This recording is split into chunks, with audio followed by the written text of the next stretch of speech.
Welcome back to Orange Hat Reviews, everybody. Hope you're all having a wonderful day. So, Mystery Review, episode 106, Robocop 1987. And hello to Vanya in the chat. Can you fly, Bobby? Great line in this movie. The hints that were given were 80s cop movie, Auto 9, Timer Grenade, as well as in the description, I also had the PD4 classified, meaning Prime Directive 4. Because if I would have put Prime Directive, it would have been a dead giveaway. But, so yeah, this movie, I got a lot of talking points. I got a lot of fun facts. So hope to tune in. But before we do get into it, I do have an important announcement. This month will be the last of the mystery reviews. After this month, September, we'll have a new Tuesday stream called Tuesday Theme Streams. September is going to be Batman movies. You're not going to have to guess. I will let you know. I know a lot of people have liked the mystery reviews. However, the view count for the streams are not really going up. They are staying stagnant around 20 views to 30 views. I need bigger view count in order to get better reach for my channel. So I'm doing what's best for the channel, folks. It's not a slight. It's not anything like that.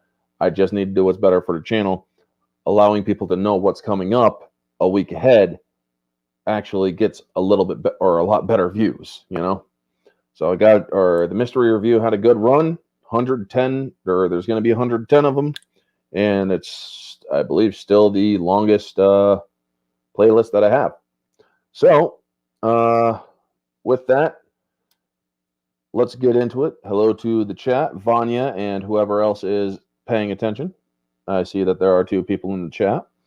So, 1987, Paul Verhoeven directed Robocop, a movie that is a cop movie of a murdered cop that is resurrected as a cyborg and solves his own murder by capturing those who murdered him, but also have to stop a larger conspiracy at hand. Starring Peter Weller, Nancy Allen, Ronnie Cox, Kurtwood Smith, Miguel Ferrer, and a slew of many others. So, fun fact about this movie. This movie started on the set of Blade Runner. Edward Neumeier, who was a co-creator and writer of Robocop, would be inspired by Blade Runner and reversed the story where Blade Runner was about a human cop hunting down replicants or robots. Robocop was about a cyborg cop arresting humans. So it was a nice little reversal that they did. And we are brought into Detroit, Michigan, 2043, 20 years from now. Media break news where the Star Wars orbiting platform, I mean, that is hilarious, folks.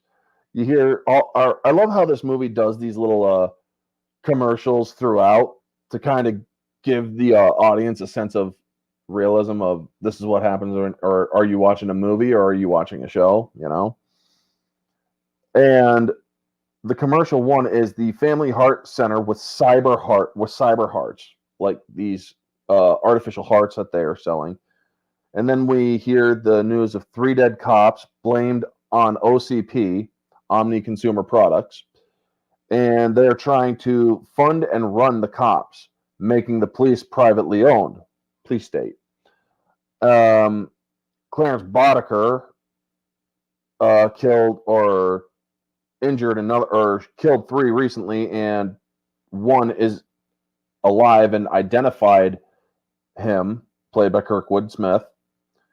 And he's responsible for killing 31 police officers, up to those, including the other 3. Yamaha. Yeah. Now, the setting of Detroit, fun fact here, was picked due to the decline of the motor industry taking place at the time. So, back in 1987, Detroit had a lot of the motor industry going under. So they decided to basically put their movie there. And so we then have Murphy transferring into Metro West from Metro South. Other cops are talking about strike inside of the locker rooms. And this movie is quite progressive. I mean, they had both men and women in the same locker room. Yes, you get a lot of flesh in this movie. Well, not too much flesh, actually. But this movie did a great job with practical effects as well as other things. But yeah, when they're starting to talk strike because they're sick of OCP and whatnot, that's when the chief comes in. And I really love how he comes in. He's like, or the officer that was critical condition passed away. So he's coming in to clear out the locker, and he's saying any off-duty officers that are required to show up for the funeral. And I will not hear any more talk about strike. Police officers don't strike.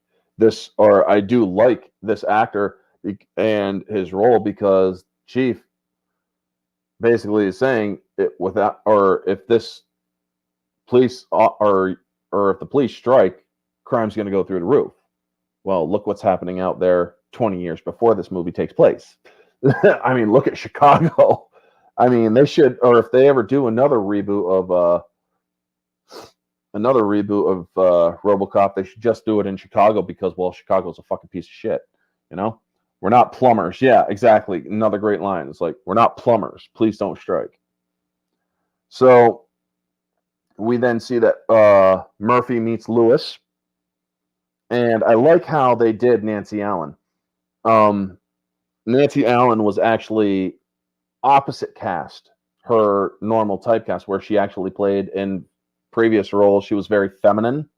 They had her cut her hair short and had her be more of a badass in this, which actually works, because Nancy Allen does a good job at having that badass attitude, but also having a sense of vulnerability as well when Murphy dies later on. So another fun fact, another inspiration for Robocop included Judge Dredd using one of his own taglines, "Come quietly or there will be trouble." It's actually a small paraphrase to "Come quietly," or from "Come quietly or else there will be trouble." So it's a nice little moment there. We then see OCP meeting to show off the Ed 209. Nancy Allen, they actually share a birthday. That's pretty cool. Huh. Isn't that interesting? Well, there you go. There's another fun fact for you, folks. Thank you to Vanya, one of the loyals of my channel. So we then see OCP, and we're introduced to Ronnie Cox and Miguel Ferrer, as well as the rest of the corporates. They're showing off the 209 series because Miguel Ferrer was doing the backup for the 209 in case the 209 didn't, or Ed 209 didn't work. They have the backup for it called the Robocop series. And, well, we learn in this scene, because Ed 209 malfunctions in a very bad way, killing a board member. I mean, this movie, folks, is very brutal, where they actually had to edit it because it was rated X. This movie actually, when first released, was rated X, not because of porn or anything like that, which is what most people attribute to rated X, but it's because of its extreme content. When this guy is getting blasted by Ed 209, you see his body getting torn apart. I mean, the squibs on his chest were basically like humongous calibers hitting his chest, ripping him to shreds. And when he falls onto the Delta City model, he's still getting shot by Ed 209 until they finally pull the plug on Ed 209. And Ed 209 was a stop motion puppet, which was pretty choppy at some times, but actually pretty well done. Like I said, they did practical effects during the 80s, which is why a lot of 80s movies still hold up today, because you got the practical effects.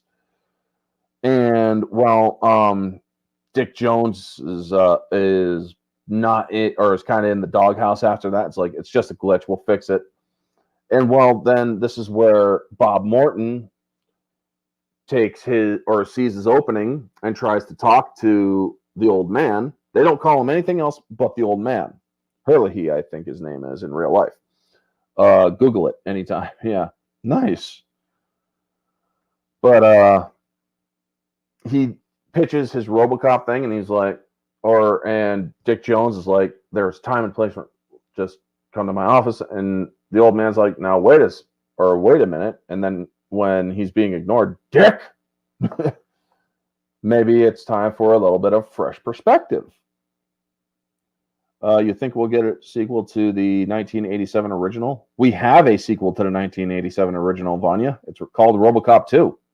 Robocop 2 is a great sequel. I like it. With Kane and stopping the drug trade and whatnot. You also get to see Elvis's skeleton. So, yeah, I like the Robocop 2 sequel. It's a great sequel. Irvin Kershner directed. Greatness. And so another fun fact, another inspiration. There's a lot of inspirations for this film, folks. Another inspiration for this film was the Hitchcock film Psycho, where the main protagonist was killed in the first act. A reboot sequel to 87 was announced. Oh, you're talking about like official like fourth one, like Robocop 4. Peter Weller turned it down, so that killed the entire project. Yeah.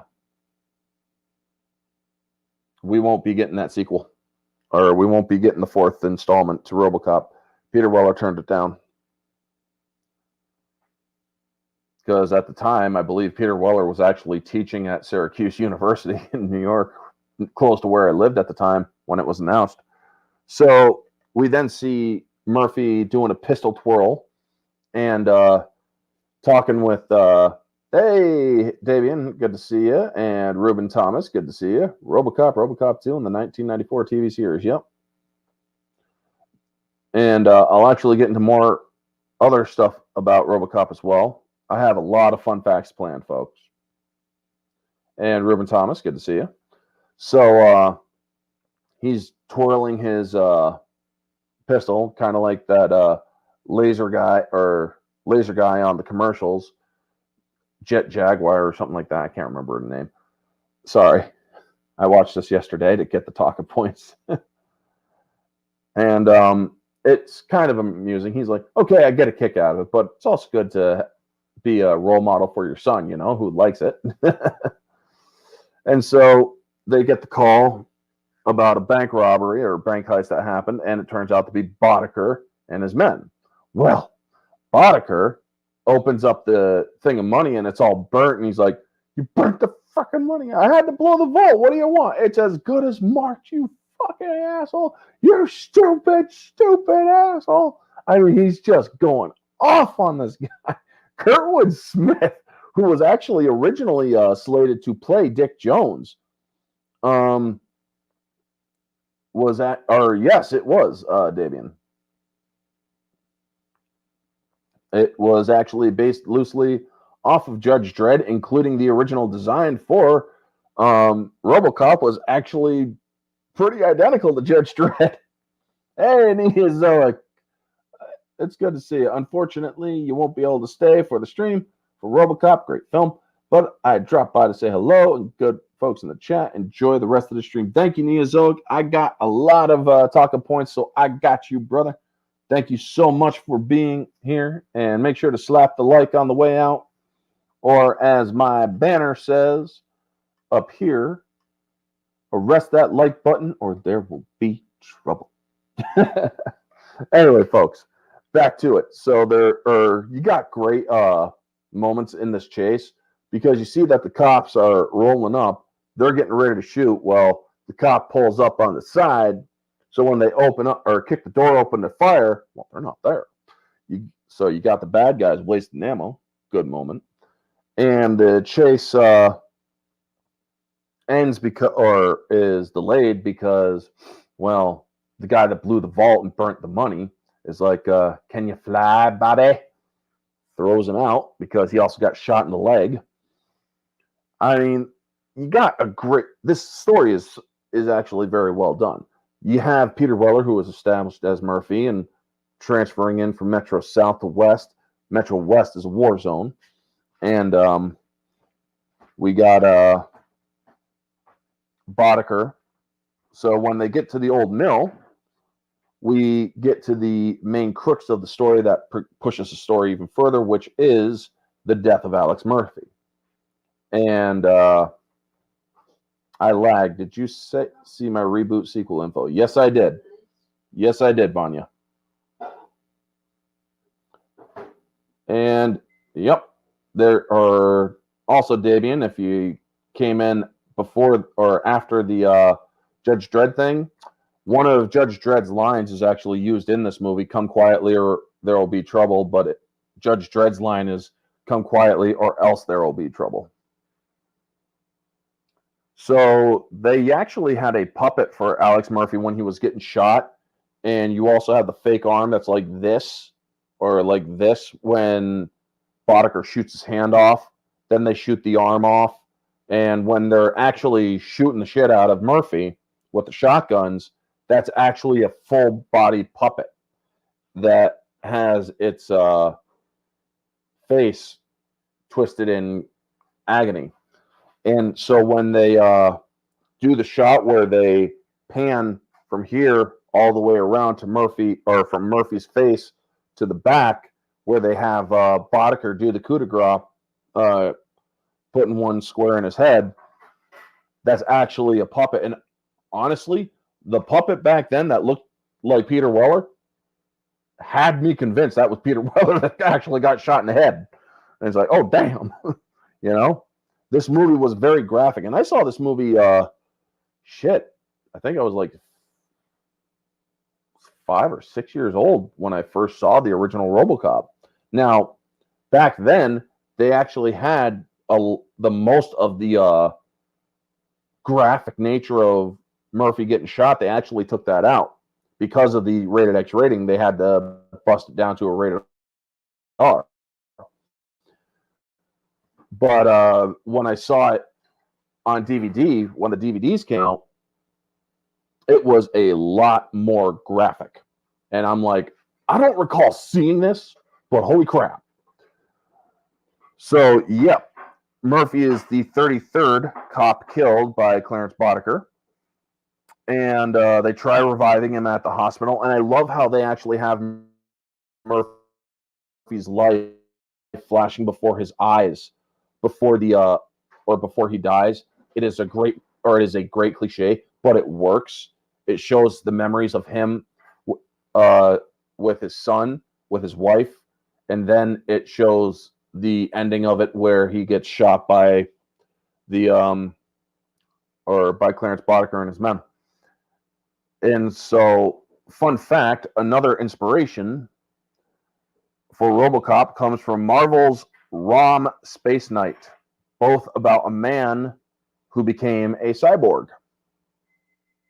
So there's another inspiration for Robocop. There's a lot of inspirations that led to Robocop, folks. Now, when he's waking up, when he actually wakes up as a machine, I love how they're seeing that he's awake, and they manage to save his arm, but it's like, we agreed on full body prosthesis. Is he going to remember anything? No, we're going to give him a memory wipe. Just to show kind of how sleazy Bob Morton is.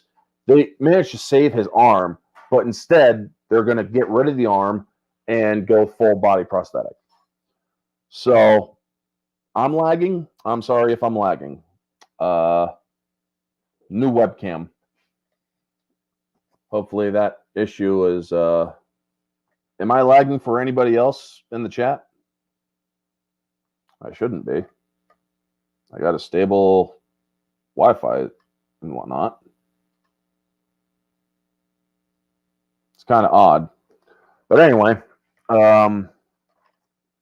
he's waking up as a cyborg, and they do passages of time where they get to New Year's, and one of the female scientists working on him actually gives him a freaking kiss. So it's like, what? I mean, hey. So then it's the reveal of him being the new product from OCP, and they bring him to Metro West. And I like how the cops are all like, what the heck's going on? And then it's suddenly silent as Robocop is being let in. And everybody follows what's going on. And you learn, or they say, when you are at rest, you'll sit in the chair. Yes, I understand. And they go over the prime directives. What are your prime directives? Serve the public trust, protect the innocent, and uphold the law. Now, he does also see that there is a fourth prime directive. However, it is classified. We learn later he cannot harm an executive member of OCP. So we learn that later on. And then we see his Auto 9 at the shooting range, which was a Beretta specifically modified with compensator and extended muzzle or barrel with a 20 to 30 round clip. And I really like how he just starts blasting off the arms of the target, blows open the chest, then shoots the head or shoots the body clean off. But Murphy is checking it out, and he does the twirl. And so this is the first hint to Murphy, or not Murphy, but Lewis, that, holy crap, I know who this person is. And they called him Super Cop. Another cop called it's Super Cop. Well, that was actually a original name thought out for the movie before Robocop actually became Robocop. Damian Donaldson, I originally saw the original Robocop on TV with the bad guy swearing redubbed and Murphy's death edited. It made out that he died from his arm being shot off. Oh, dang. So they actually censored it to where his arm shot off and he died from that. That's kind of odd. Because, yeah, he got popped right there.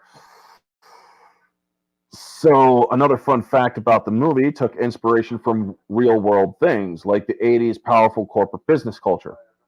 Because if you look at a lot of 80s movies, they actually do show that this,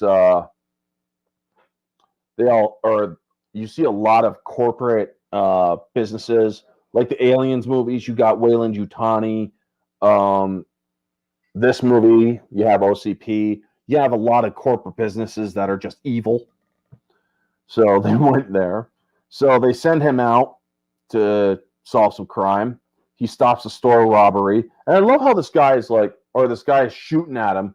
And the bullets are just bouncing off. And he just keeps on saying, fuck me. And I'm like, I don't think you want this robot to do that to you, sir. You know? I mean, it's kind of hilarious. And he bends the barrel to the gun, and the guy goes around, so he smacks him over into one of the ice freezers, and he's like, thank you for your cooperation. And then he leaves. He doesn't arrest the guy. He just leaves. And it's like, aren't you going to arrest the dude? So then he goes and there's an attempted grape. We'll just call it that. It rhymes with grape. And he ends up going there, and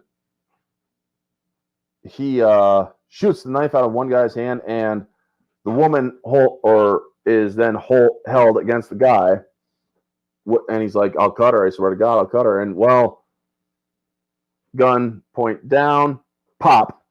Dude's junk is shot off.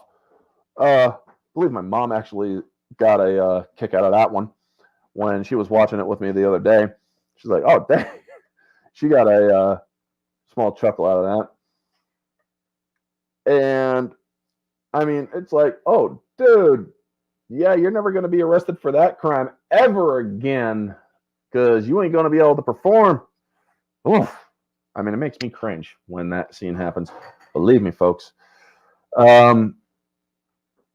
So the woman goes up to hug him, and he's like, "Ma'am, you're in shock. I have notified a rape crisis center." And it's like, okay. He's emotionless at this point. He doesn't have his emotions up because hasn't been reminded who he is yet. And that is a wonderful thing because he's only going off programming at this time. And so we then get the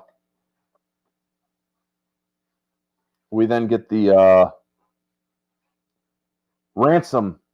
This congressperson is holding the mayor ransom, and he wants a recount, and he wants his old job back no matter the results. So it's like, dude, demanding a recount and still getting your old job back, even if you lose, doesn't make sense. But not only is this guy that incompetent, he's like, and I want a car, one that gets has a lot of perks, but also shitty gas mileage. And I'm like, what the frick? And it's like, so when Robocop shows up, it has the guy keep talking. He pounds through the wall, pulls the guy out, and the guy just happens to react by turning his arm upward and shooting. And it's like, very risky move, Robocop. But Robocop ends up decking the dude out the window. And so then we get to the news and number 2 commercial, Nukem, which is a game that's kind of like Battleship, but with nukes instead. So it's like, okay. Got kids that just want to nuke everything now. So then Bob Morton got promoted. He's now the executive vice president of the robotics or scientific industry of OCP. And he's getting into the gold card. They get into the bathroom with Dick Jones. And he's trash talking Dick as Dick is in the bathroom, and everybody just starts leaving because they know that Dick's in there. And so another guy who's taking a leak next to Miguel, he accidentally pisses a little bit in his pants because he has to get out of there really quick because it's like, oh shit, you know? And Dick basically gives him the threat. He's like, I used to call the old man incompetent, called him an asshole, but there was always respect. And he's like, you just completely insulted me. There's no respect. And you just crossed the line. I had a good thing with Ed 209. Parts for 10 years, military contracts. Who cares if it didn't work? And it's like, the old man seemed to care, Dick. So he doesn't care that ED 209 worked. He just cared that he was going to get the money and the contracts, you know? This is the kind of asshole that Dick Jones is. So after that scene, here's another fun fact. Jonathan Kaplan was the original director, but he left out of boredom due to rewrites of the script for Robocop. And so he went to direct Project X instead with Matthew Broderick and the chimpanzee. So it went to Paul Verhoeven, who originally turned the script down twice. Not once, but twice. He turned it down twice, and then he's like, this is a shit script. Screw it. He read the first page, tossed it, and said, screw that. And then his wife actually told him, take a look at the script. This is actually pretty good. So he actually went, and he's like, oh shit, yeah, this is actually pretty good, you know? So his wife convinced him to accept the job. So RoboCop's success was due to not just Paul Verhoeven, but his wife. So to Paul Verhoeven's wife, if you are out there, thank you for convincing your husband to do the right thing, you know? And we then see RoboCop back in his chair, resting and charging, and he starts having a dream. Oh, crap. Human in the machine, boys and girls. And he starts remembering his death. And I love the score in this scene, where the score is the slower version of the RoboCop theme, and it is really conveying the emotion that this is a robot or a RoboCop in distress. It can't understand what is going on, so it leaves. It just gets the heck out of there. and it's starting to remember his wife and kid. And Lewis actually stops him as he's trying to walk by, and the OCP guys accidentally got locked back, and she's like, do you have a name? And then she sees that the OCP guys are trying to get to him, and she says, Murphy, it's you. And he's kind of taken aback from that a little bit, and he's like, excuse me, there's a crime happening, I have to go. So he then leaves and just peels right out of there, and Lewis gets a whip. So it's like, you saw fit, or this cop saw fit to question him. I didn't question him, I just asked him his name. He said he didn't know. And so the chief gets yelled at by Bob Morton. It's like, it's OCP, it's product, it's not a cop. Or you understand? And he's like, yeah, I understand. And so Lewis is like, sorry, chief, fucked up. Don't worry about it. This guy's a major asshole. I mean, you do feel for Bob Morton in certain roles or in certain parts of the movie, like when he's getting bullied by Dick Jones. But don't forget that Bob Morton is actually quite an asshole. And Miguel Ferrer actually did a great job acting in that role. Because you actually do kind of feel for Bob when he gets shot. So, OCP is now freaking out because he's starting to have dreams and remember shit. And we come to another fun fact. Other cast choices for Robocop include Arnold Schwarzenegger, but his body was too big for the suit. Other actors included were Michael Ironside, who was big in the 80s at the time, Rutger Hauer, who was also big during the 80s and the early 90s at the time, Tom Berenger, and James Remar. Weller was chosen for his Buckaroo Banzai and the Eighth Dimension film, which was actually a pretty good film. Shout out to OG Mara Jade Shadow, for recommending that film. I actually thought that was a pretty good film. It was crazy as hell, but I loved it. Yep, it's about time. Thank you, Davian. Have a good day. Hopefully see you on your Sharknado live review. Definitely will, dude. That will be coming next week. So, yep, make sure that you pay attention. Or also, when you watch the replay, I have I'm going to give my schedule for next week, so make sure you pay attention to that when you see it next week or when you watch the replay. So he then finds our, let me see here, because I could have sworn.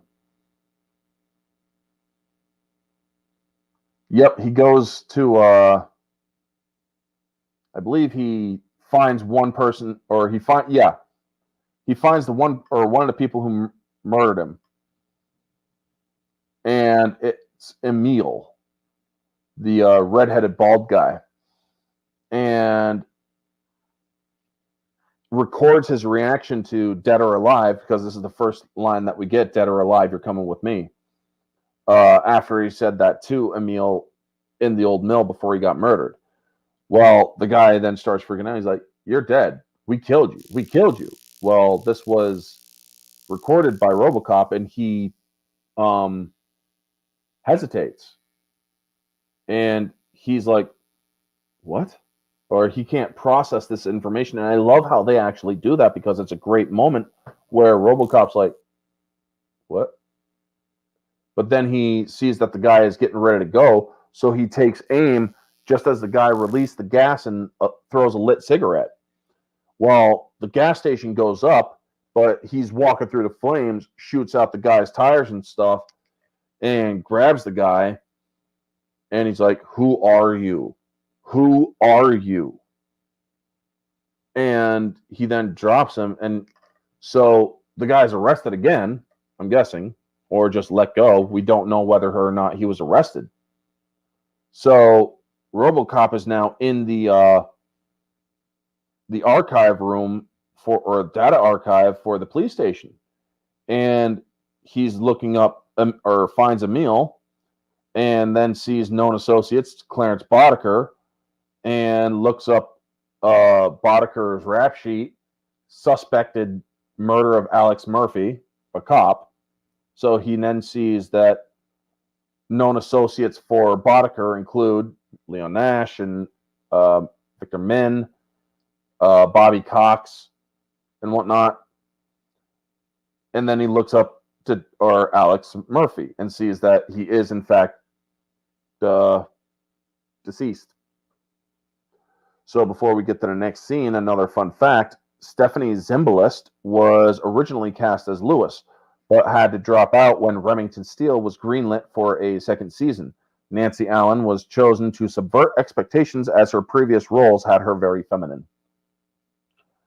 So we then see Robocop visiting his old home, and he starts remembering his family.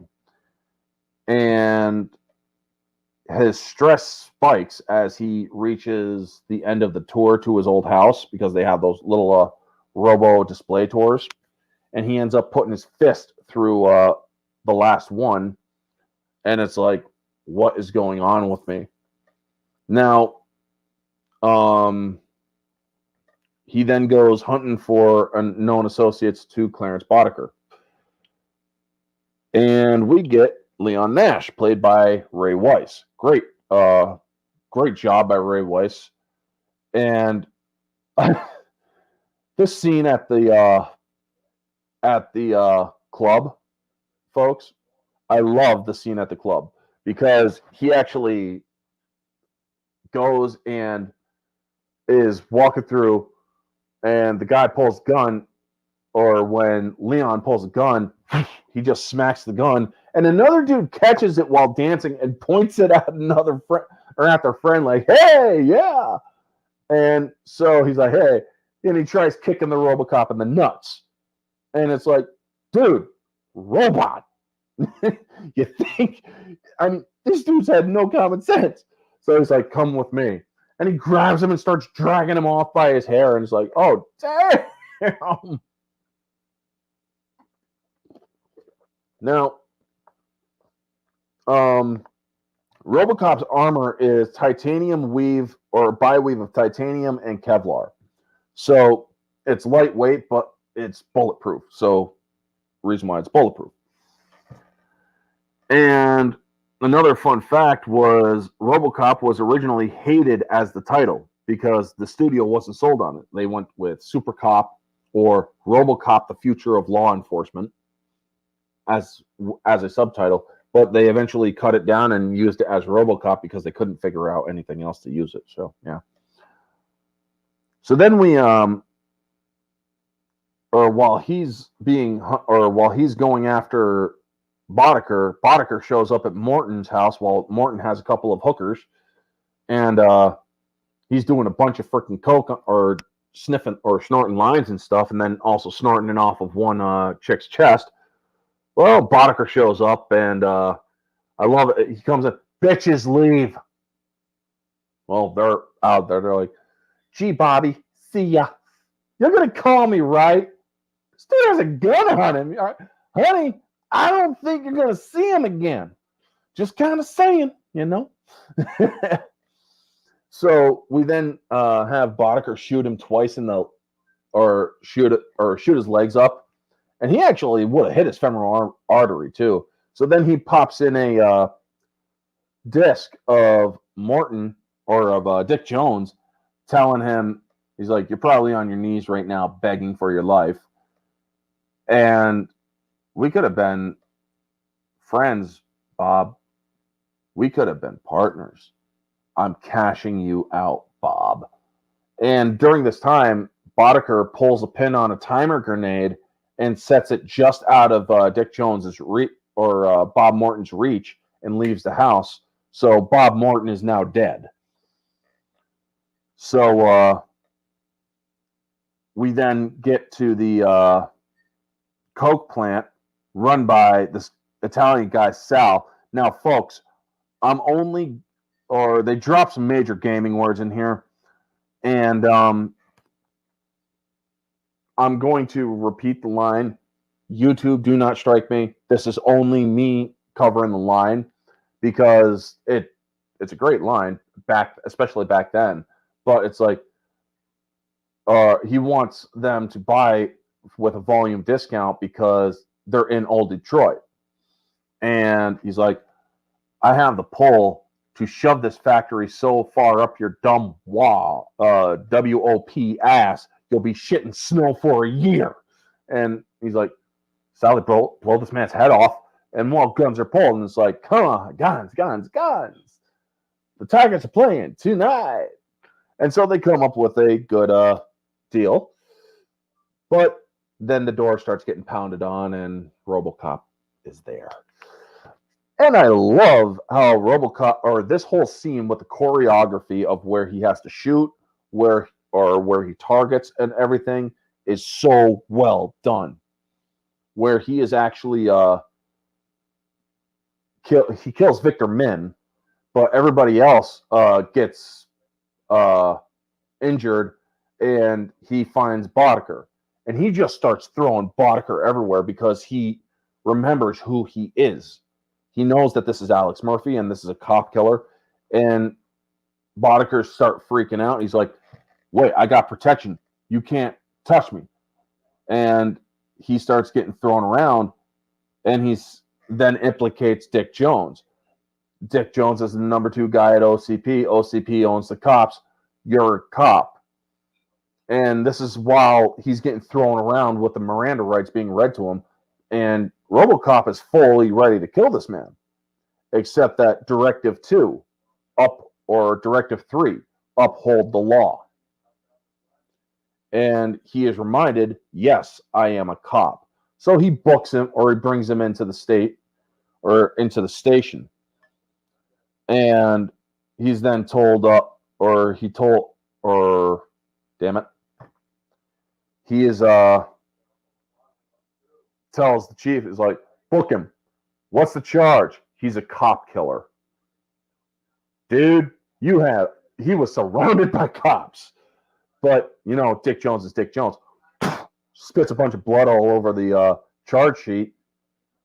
Just give me my fucking phone call. Great line there.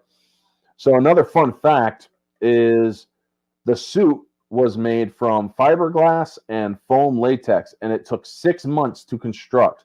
However, the suit was very restrictive. In some shots where it just shows Murphy or Robocop's top section, waist up, it's just that. There's a reason why there are some shots where it doesn't show him from the waist down. It's because he actually doesn't have or it's just him and his bottoms. He doesn't have the leg armor on in certain shots. So when he's driving through, or when they have him driving, he doesn't have the bottom machine parts of the suit on his legs. So yeah, that's a pretty interesting fact. So another fun fact, while the movie was rated R, it was originally marketed, or it was still marketed for kids, with a cartoon show and a long line of toys. I actually remember some of those toys. I actually had some of them. My brothers and I had some Robocop toys. One of them, actually, you could take the helmet off of Robocop, and he had his Auto 9. And I also had the Robocop 3 toy where he had the interchangeable arm, the Auto 9, as well as the jetpack. And you could push a little button on the chest, and it gives the sound effect that he's flying around, which was pretty cool. I miss those toys. That was actually when toys were pretty cool. So we then have the union strike vote, and the cops are basically ready to just full-blown strike because of all the mayhem that's been going on out there. And Robocop is heading to OCP. Well, Dick Jones just called Boddicker and told him that the lawyers will have him out in 24 hours, and he really screwed up. So he goes to arrest Dick Jones, and it's a Directive 4 violation. It shows product violation. in his heads-up display. And he starts shutting down. Well, that's when Directive 4, or Dick Jones tells him, it's a little insurance policy called Directive 4.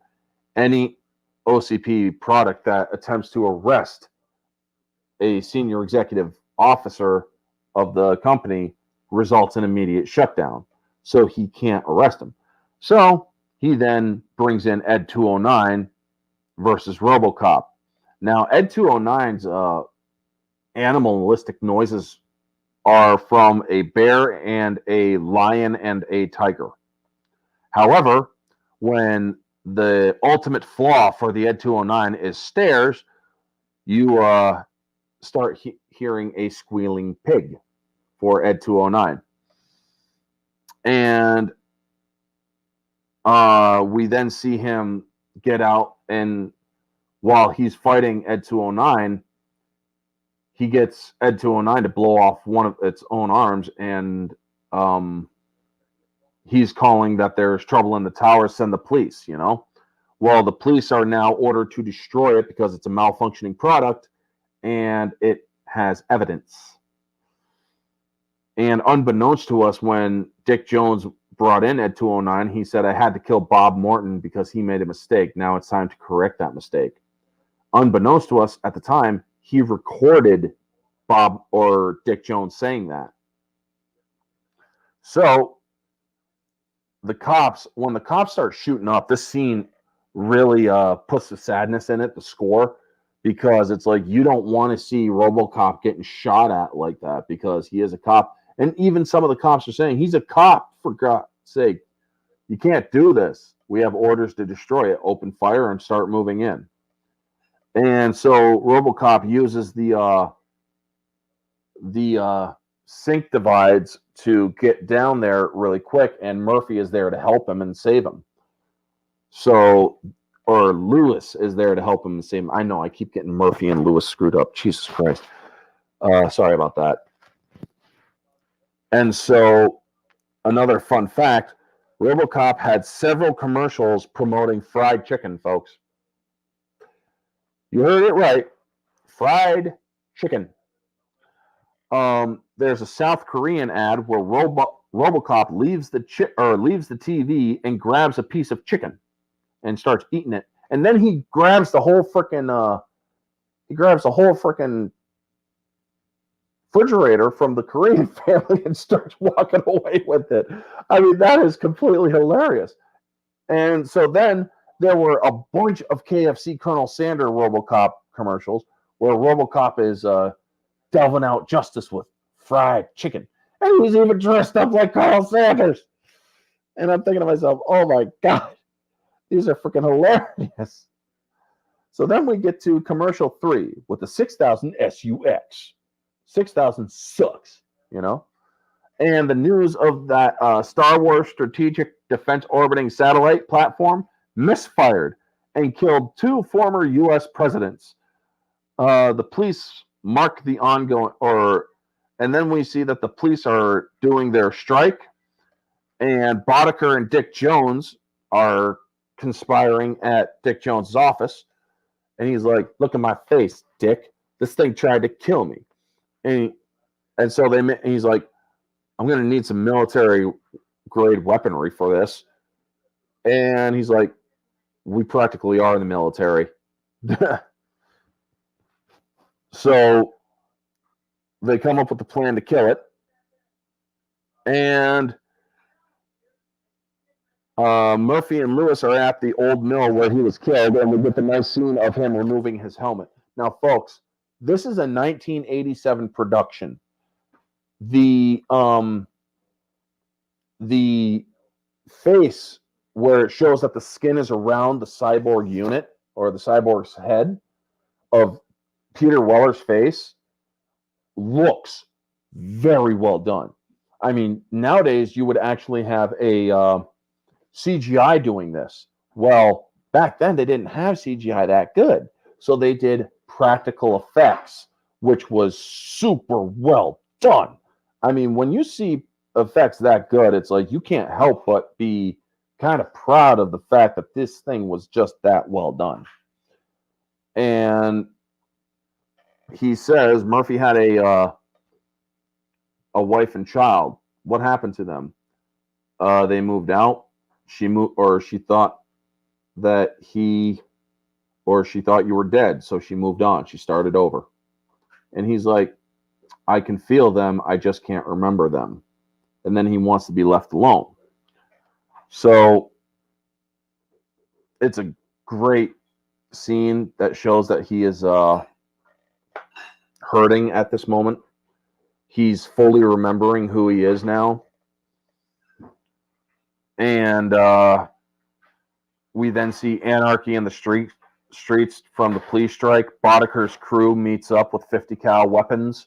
Now, these are all Barrett 50 cals with explosive tipped shells when they're shooting up the place to basically sell that this is a very specialized weapon. And so then after they shoot up cars and whatnot, they go looking for Robocop. And Murphy needs some target practice, so he's shooting the baby food. Now, I didn't cover this earlier, folks. He has an organic paste that is very much like baby food, the consistency, and that is what he uses to keep his organics alive. So it I like how they use the Gerber, so he's just shooting it up, and he's like, my targeting system's a little messed up, and so he has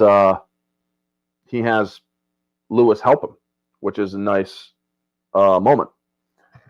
Well, then the bad guys arrive, and we get the factory shootout. Emil, or everybody starts running after him, and he moves out of the way while Emil tries to run him down, and he ends up running into the toxic waste. Now, folks, when you see melted Emil, that is some freaking creepy moment right there, dude. As Vanya put it a little while back, whacked out crazy. I mean, this is just complete, like just his skin. You could literally see his bone from his thumb and his skin melting off of him. It was great work. And then when they have the puppet there, it just blows up when Bodeker runs it over.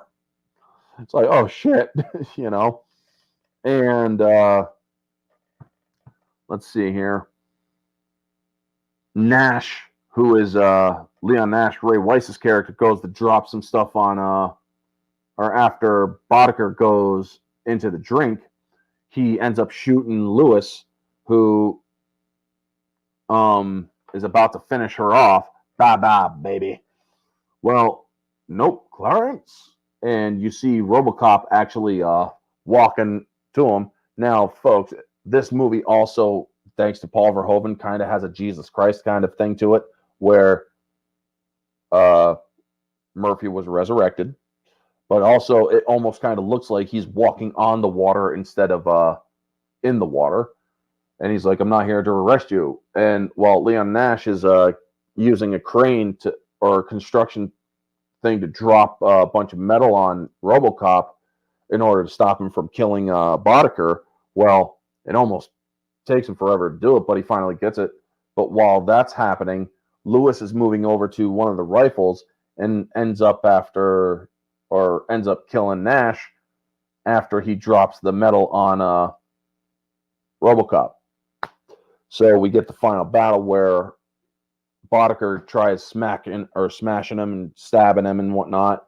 And he's like, sayonara, Robocop. Well, he uses his data spike and stabs Bodeker right in the neck. And I love how when he pulls it out, you get this gout of blood all over Murphy. And that's the end of Clarence Bodeker. And he's like, Lewis, are you all right? Murphy, I'm a mess. Don't worry, they'll fix you. They fix everything. So then he starts lifting up the rebar to get off or to get unpinned. And they cut to OCP, where OCP is talking about the Ed 209 and how it will be the new future for OCP and how there's a unit downstairs protecting him. Well, here comes Robocop, still with his mask off, and the Ed 209 is like, you are illegally parked. You have 10 seconds or 20 seconds to remove your vehicle from the premises. Well, Murphy is prepared. He brings out one of the 50 cals and shoots the head off of Ed 209. And comes into the room. And, well, this is when Dick Jones is implicated. And he's like, that thing is a violent mechanical psychopath. And he's like, how can I help you, officer? The old man is willing to be accommodating. Dick Jones is wanted for murder. These are very serious charges. What is your evidence? Well, he goes and uses his data spike and shows Dick Jones' confession. I had to kill Bob Morton because he made a mistake, and now it's time to correct that mistake. Well, jig's up, so he takes the old man hostage. And he tells him, I like how Murphy reiterates, my programming forbids me to act against a senior member of this company. Well, when the old man fires Dick Jones fires him, you see Directive 4 constantly reminding it, and then it phases out, and he's like, thank you. Boom, moves out, and then he gets shot out the window. Now, the puppet for Dick Jones is like extremely long-armed. You just can't fit. You would have to go you'd have to do a digital remaster of this movie and fix that. But oh my God, were these arms just like super long? And I'm thinking to myself, geez, Luis. And so we then get the nice shooting, son. What's your name? Murphy. And then that's the end of the movie. Now, another fun fact before I get to scoring, this movie had a budget of $13 million, and Robocop was a success at grossing at the time over $53 million.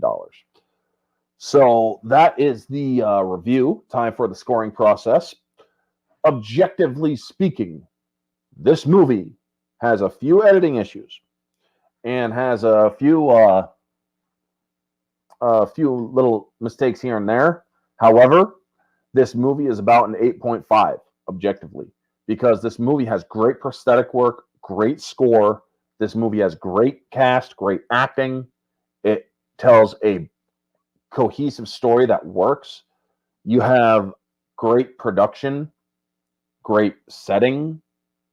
I mean, for an 80s movie, that is pretty gosh dang good. Your digital effects, which were all stop motion and whatnot, that's where it suffers the most. But it doesn't harm the film too much. Subjectively, Robocop is a favorite of mine. I put it at a 10 out of 10. Moviegoer, if you like these kind of movies, 80s movies, these movies are for you. It is a 10 out of 10 moviegoer, where it's based on entertainment, no deconstruction. So hints for the next film. It is a 90s cop movie that takes place over a 10-year span. If you know what it is, do not ruin it. Also, folks, next week I will be doing my mystery review on Monday afternoon, and I will be doing my Sharknado stream Monday night, because Tuesday I will be going in for a surgery, so I will not be able to do any streaming. Tonight, I will be on the Barroom Podcast with Society Reviews, talking some of the crazy shit that's going on in Hollywood, as well as some other stuff. Sunday night, I will be doing Infinity Saga Sunday, which is Thor Ragnarok. But yes, Stretch Armstrong. But yes, for the mystery review is next week is going to be Monday at 1:30 in the afternoon, my time. So thank you to all who showed up: Davian, Vanya, Neozoic, Ruben Thomas Official. And yeah, thank you to all who showed up and who tuned in. You all are amazing and beautiful people. Thank you so much for being loyal viewers. You all have a wonderful day, and I will catch you all on the next one. Check out the 2 videos that I released earlier. And yeah, anyway, folks, stay humble.